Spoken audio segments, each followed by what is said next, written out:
궁금하시죠? 우크라이나에서 이제 전쟁이 터질까 안 터질까, 또 전쟁이 터지면 어떤 상황이 될까 궁금하실 겁니다. 제가 이제 그 우크라이나 얘기가 신문에 나오니까 SK 네트워크스, 예전에 이제 주식회사 성경 종합무역 상사입니다. 거기에 이제 싱가포르 지사장으로 1980년대 중반부터 5년을 근무할 때의 에피소드가 생각이 났습니다. 여러분 아마도 1986년 초로 기억하는데, 제가 이제 부임하고 한 몇 달이 지났죠. 삼국간 무역, 뭐 트라이앵글 비즈니스라고 합니다. 삼국간이라고 해서 A라는 나라에서 물건을 사서 B라는 나라에 파는 비즈니스를 하라고 이제 본사에서 송화를 대던 때였습니다. A에서 물건을 사서 B에서 팔고 이제 차익을 먹는 거죠. 그때 걸려든 것이 우크라이나에서 생산되는 비료를 중국에 파는 그런 거래였습니다. 1986년입니다. 우크라이나는 그때 공산주의 소련의 위성국가였습니다. 한국에 상사면 출장은 말할 것도 없고, 외교관들도 우크라이나를 간다는 것은 생각도 못할 시절이었습니다. 외교관계가 아예 없으니까. 일본의 상사 사람들이 그래도 약삭발라서 한국과 달리 자유롭게 왕래를 했다고는 하지만 그쪽의 정보가 마찬가지로 제한되었던 그런 시절입니다. 1986년. 중국은 또 어떻습니까? 등소평이 등장해서 뭐 검은 고양이, 흰 고양이, 흑묘, 백묘라고 하면서 고양이가 검든 희든 그게 무슨 상관이냐, 쥐만 잘 잡으면 되지, 그런 때입니다. 자본주의건 공산주의건 시장경제로 주민들 먹고 사는 문제, 국가 경제 발전을 생각하라는 것이 이제 흑묘, 백묘입니다. 자본주의 해도 상관이 없다. 이 중국도 그 당시 중국도 관광은 말할 것도 없고 비즈니스나 국제관계 회의조차 방문하지 못할 그런 때였습니다. 중국과 국교를 튼 게 그로부터 3년 후 1989년인가 노태우 대통령 때 들어서 아닙니까? 그 3년 전 이야기입니다. 그러니까 제가 우크라이나에서 생산되는 450만 불어치 화학비료를 사서 가보지도 못하고 그런 중국에 팔면은 약 한 50만 불이 남는 그런 장사인데, 단순 계산해서 이것은 모든 것이 물 흐르듯이 착착 진행됐을 경우고, 잘못하면은 450만 불에 보태서 손해를 볼 수도 있는 그런 위험한 거래였습니다. 알지도 못하는 나라, 그것도 공산주의 국가에서 물건을 사서 더하면 더했지 나을 것이 하나도 없는 떼놈의 나라에 팔아서 이익을 낸다? 아무리 제가 그룹 회장을 모셨던 든든한 배경이 회사 내에 있다고 하더라도 일개 부장급 지사장이 회사에 500만 불씩이나 손해를 끼치는 멍청한 장사를 하면 배겨 나겠습니까? 이런 놈을 더 높은 지위로 올려줬다가는 훨씬 더 큰 금액을 날릴지 모르니 중역 진급도 안 되겠죠, 당연히. 또 그 비료를 선적하는 항구가 우크라이나의 그 흑해 내해입니다. 흑해면에 있는 오데사, 항구 오데사라고 했습니다. 항구 오데사에서 500만 불어치 비료를 사면은 그게 이제 중국에 갖다 파면 한 50만 불 남는 거죠. 그때 그 중개를 한 사람이 런던에 있었는데, 우리가 우크라이나 공장을 방문해서 생산과 공급, 그리고 니네들과 우크라이나와의 계약을 확인하기 전에는 신용장을 못 열겠다는 조건을 제가 내걸었습니다. 화학비료 공장이라는 게 여차하면 무기, 즉 폭발물도 생산할 수 있는 시설이라는 것도 제가 그때 배웠습니다. 비료회사가 이제 폭발물 만드는 회사가 될 수도 있는 겁니다. 금방.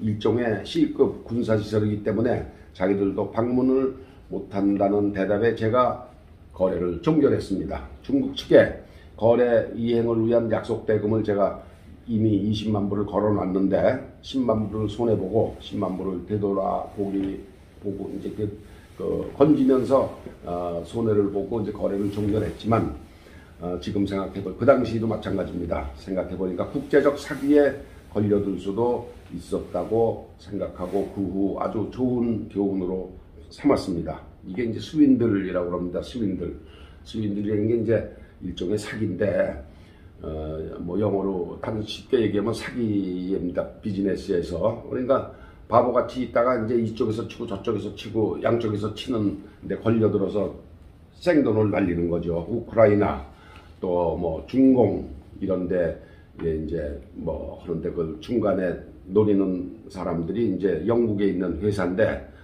그놈들 그 영국에 있는 회사에 걸려드는 거예요. 그렇게 되면 이제 아주 돈은 돈대로 잃고 사람 바보 되죠.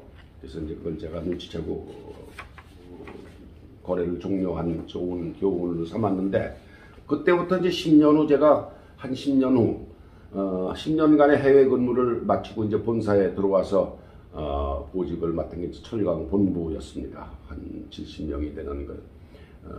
네, 베트남 지사에서 들어와 보니까 베트남 지사에서 또 우크라이나 철강 제품 500만 브로치를 사서 베트남에 파는 그런 거래가 이미 진행 중이었습니다. 제가 들어와 보니까 이미 배가 이제 물건을 싣고 3일 후면은 한국에 도착을 하는데 철강을 사기로 한 국영회사가 만세를 불렀습니다. 그런 상황에서 제가 본부장 취임을 해서 그 상황을 처리를 해야 되게 생겼는데 그때는 이미 이제 비료 사건보다 10년 후 지난 1990년이니까 소련 연방이 해체되고 우크라이나가 막 독립한 때입니다. 그때가 지금도 이제 가끔 안부를 주고받고 있지만 그 베트남 지사에 나가 있던 철강 담당 주재원에게 제가 100% 현지에서 결정을 해라 하고 위임을 했습니다. 제가 내용을 잘 모르니까. 그리고 잘못되더라도 책임은 본부장인 내가 진다. 이렇게 이제 약속을 했습니다. 전화로. 그렇게 해서 그 직원을 믿고 일을 무사히 처리를 하기는 했습니다만 거래의 그 자초지종도 모르고 부임하자마자 일을 수습하느라 제가 한 열흘 동안 마음고생을 했던 기억이 지금도 생생합니다. 철저하게 그 신용을 기반으로 하는 자본주의 국가 간 거래도 고의건 아니건 사고와 분쟁이 끊임없이 일어나는데 법도 원칙도 없는 공산주의 국가와 거래를 하려면 목을 내놓고 하든지 철저하게 한통속이 돼서 돌아가지 않으면 결코 성공하기가 어렵습니다.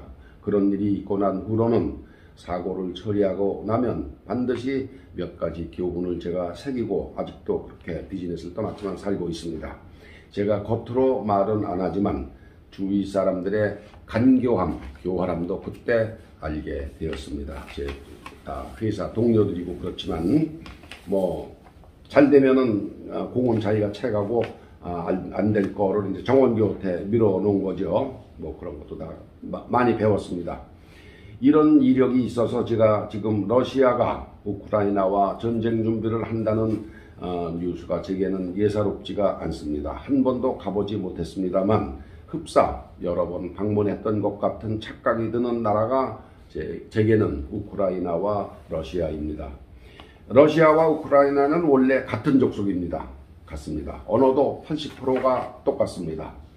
이해하기 쉽게 함경도와 전라도 정도 차이라고 보시면 됩니다. 똑같은 나라입니다. 옛날에 1917년 지금부터 100년 전에 레닌이 제정 러시아를 뒤덮고 황제가 통치하던 제정 러시아를 뒤덮고 소비에트 러시아 말하자면 소련이라고 그랬죠. 소련 연방 소련을 세울 때 함께 했던 레닌을 도왔던 트로츠키 또 미국의 앞마당 카리브에 있는 그 쿠바 공산주의 국가 쿠바에 미사일을 배치하겠다고 난리를 치며 1963년 미국의 케네디 대통령과 대립했던 후르시초프 소련 수상이 실각하고 그 쿠바 사태로 그 후임으로 악명 높은 브레즈네프가 들어섰는데 이 레닌과 러시아 혁명을 같이 했던 트로츠키 또 후르시초프 다음에 소련을 들어서서 소련을 7, 8년 다스린 브레즈네프가 다 우크라이나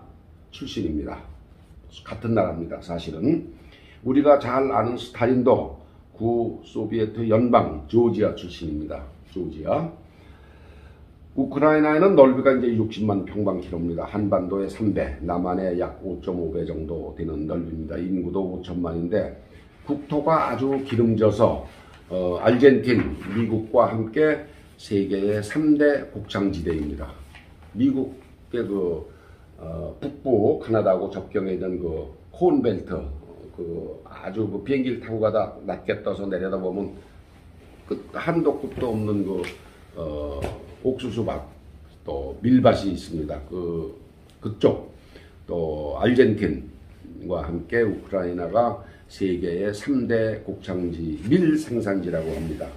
그랬어도 레닌을 이은 스탈린 시대에 우크라이나 국민 300만 명이 굶어 죽었습니다. 집단농장, 스탈린이 집단농장을 실시한 덕분이죠. 우크라이나의 이제 이렇게 흑해로 나와 있는 크림반도는 소련 연방 시절에 러시아가 우크라이나에 줬던 겁니다. 그게 야 이건 니네 우리나라하고 같은 나라인데 니네가 다스려라. 그런데 그걸 푸틴이 다시 빼앗아 갔습니다. 2년 전에 왜 이유가 우크라이나가 러시아의 반대에도 불구하고 북대서양 조약기구 나토라고 그러죠. 가입을 원했기 때문입니다. 정서적으로는 우크라이나 국민의 45%가 러시아와 가깝습니다. 그렇지만 푸틴의 옛날 소련식 독재 스타일이 불안불안하기 때문에 북대서양 조약기구에 가입을 하려고 시도하고 있는 거죠. 푸틴이 잔뜩 장거리 폭격기도 니네 전쟁하고 때 쓸 거다 하고서 방송에 내보내고 텔레비전에 내보내고 군대 실전 훈련도 하고 탱크도 준비하고 있다고 그러고 뉴스에 내보내고 미사일 발사 준비도 하며 연일 공갈을 치고 있습니다. 그렇지만 전쟁이라는 게 그렇게 쉽지 않습니다. 벌리기는 쉬워도 일단 일으켰다 하면 뒷감당이 쉽지 않습니다. 정권이 날아갈 수도 있고 얻는 것보다 잃는 게 훨씬 클 수도 있습니다. 북한 김정은을 보십시오. 딴에는 온갖 협박을 하며 모점 얻어내려는 계산이지만 어디서 날아올지 모르는 한 방에 훅 갈 수도 있습니다. 얘는 아주 크게 불안한 것입니다. 김정은은 옛 소련 연방 하는데 옛 소련 연방 국가들은 소련이 러시아가 된 후에도 소련 공포증이 있습니다. 연방이라고 하니까 이게 이제 무슨 말인지 좀 이렇게 아리송하실 겁니다. 유엔에 독자 가입도 하고 외국과 외교 관계를 맺기도 했지만 종주국 소련의 지시에 움직여야 하는 꼭두각시 국가가 옛 소련 연방입니다. 그 짓을 벗어난 지 30년이 되었어도 옛 소련식 KGB, 지금 FSB라고 그러죠. KGB 공포정치의 두려움이 사라지지 않고 있는 것이 10여 개 소련 옛 연방 국가들입니다. 지금 영연방은 어떻습니까? 같은 연방이지만 영국 연방, 카나다, 호주, 뉴질랜드가 영국 연방입니다. 영국 여왕이 임명한 총독, 명목상의 국가원수입니다. 총독이 총리, 선거로 뽑는 총리가 있지만 명목상의 국가원수는 영국 여왕이 임명한 총독이 호주, 카나다, 뉴질랜드의 국가원수입니다. 이건 그냥 폼이죠. 그 총독은 실권은 없습니다. 그런데 옛날 소비에트 연방은 이것과는 아주 거리가 멀어도 한참 멉니다. 그때 공포정치가 동유럽 국가들의 깊게 상처로 남아있는 겁니다. 영연방과 달리 옛 소비에트 연방 국가들은 독립은 했지만 모두 러시아와 국경을 맞대고 있는 것도 공포의 큰 요인입니다. 영국 연방은 카나다, 또 뉴질랜드, 호주 몇천 킬로미터 떨어져 있는데 옛날 소련 연방은 다 국경을 맞대고 있죠. 우크라이나는 유럽의 빵공장이라고 부를 정도로 아주 뛰어난 곡창지대이기도 하지만 광물 자원도 말 그대로 없는 것이 없을 정도로 풍부합니다. 그래서 공업시설도 많습니다. 옛 소련을 먹여 살렸다고 해도 과언이 아닙니다. 러시아로서는 이런 나라가 소유럽에 밀착하는 게 죽기보다 싫은 겁니다. 저는 러시아가 감히 전쟁을 벌이지는 우크라이나를 침공하지는 못할 것으로 봅니다. 80%는 푸틴이 국내에서 100% 국민 지지를 받고 있고 또 그 지지가 옛 소련의 영광을 되찾겠다는 약속이기 때문에 전쟁 굿을 할 수는 있기는 합니다만 가능성이 저는 20% 이하라고 보고 있습니다. 우크라이나 국민의 단합이 중요합니다. 그러나 최근 5, 6년 사이에 약 350만 명 정도가 해외로 보따리 싸서 이주를 했다고 합니다. 러시아가 계속 강철 주먹을 자랑하다가는 생각지도 않은 역풍을 맞을 수도 있습니다. 지도자 한 명의 생각이 이토록 중요합니다. 남 걱정하기 전에 우리 대한민국 국민만이라도 똘똘하고 이성적인 사람을 대통령으로 뽑아야 하겠습니다. 선거일이 3월 9일, 불과 40일도 남지 않았습니다. 감사합니다.